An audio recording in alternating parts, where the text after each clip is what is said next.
It's important to not be complacent about the new imposed WSH policy. Do not assume it's all fine once it has been set up. Setting up a WSH policy is not the end. Now that you have the WSH in place, how are you going to coordinate the management review of it? This part of the course is where you'll find out exactly how to do it. First and foremost, what are the steps we should take in coordinating the management review of WSH policy? Before anything, relevant information must be collected. This is for the review of WSH policy and objectives. After which, the gaps between WSH actual performance and targets must be communicated to the management.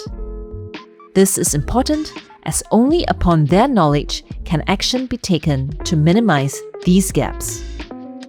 Give suggestions to the management.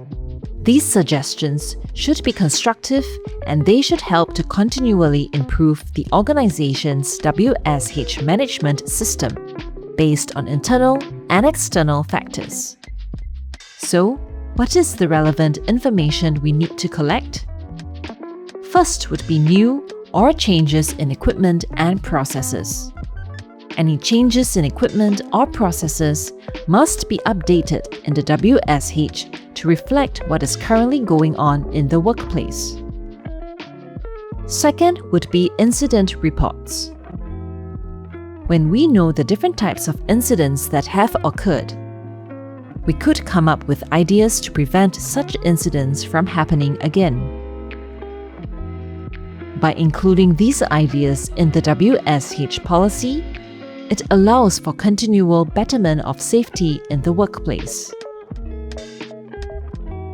Third would be the new or amended legal and other requirements.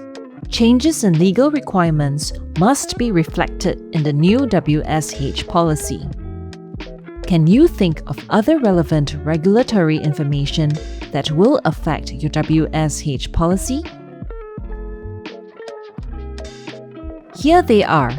Other pieces of relevant information include working at height regulation. Since the environment and the work sites are always changing, we want to ensure that the work at height regulation is always relevant. Additionally, there is also the crane operation regulation.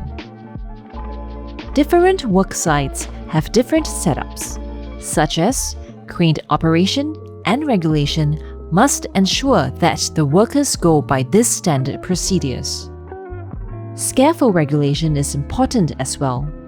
We must review the scaffold regulation to ensure that it continues to be a safe structure for workers to stand on during their work hours. All these sound so nice on paper, doesn't it? But how many of us here actually work on scaffolds and use machinery or forklifts? So, how do we collect all this information? Well, it's simple. We get feedback from our stakeholders. Before we go on to discuss the different modes of collecting feedback from stakeholders, we must first understand the purpose of feedback. Why should we constantly seek feedback? The answer is pretty straightforward. Feedback keeps the safety policy relevant and meaningful. It allows frustration to be heard and highlights safety problems.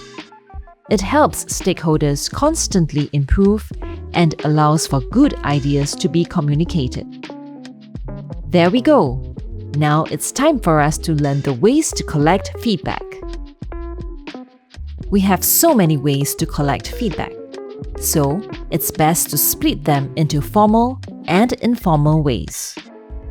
You can collect feedback by asking for feedback on WSH concerns during feedback sessions. You may also get feedback through worker representatives in WSH committees. Feedback can be asked for through meetings that discuss WSH with stakeholders. You may also get feedback from audit findings. See, The opportunities to get feedback are everywhere. You just have to ask for them, and people will be willing to provide you with feedback. So, what are some other ways to collect feedback? You could conduct interviews with the stakeholders and allow them to provide feedback during the interview session. You could also conduct a survey and ask for the participation of the stakeholders. Feedback can also be sought from site inspections. Results of review on risk assessments can be useful platforms for feedback too. In summary, here are 4 main ways you can receive feedback. The first would be formal meetings, self-arranged or by making use of pre-arranged meetings, both work. Surveys prove to be useful tools as well.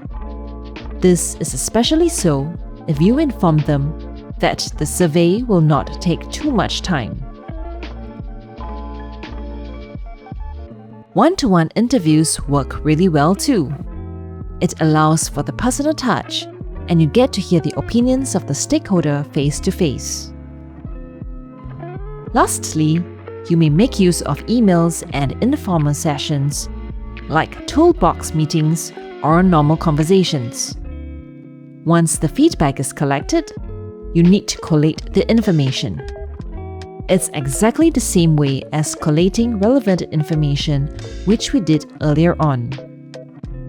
Can you still recall how to collate the information received? Which one of the 3 points will you choose?